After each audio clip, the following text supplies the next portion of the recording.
अनु, अगं किती वेळ झाला त्या मोबाईल मध्ये डोकं खुपसून बसलीस ती. तुला भांडी घासायला सांगितली होती ना मी.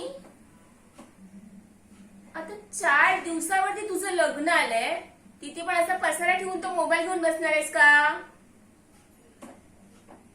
काय मोलकरीण ठेवशील?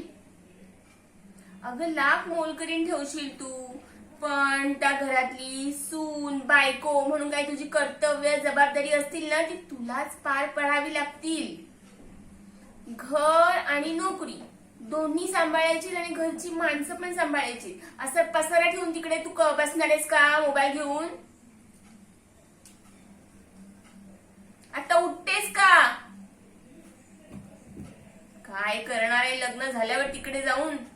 देव जाणू, आई नसणार आहे तिकडे.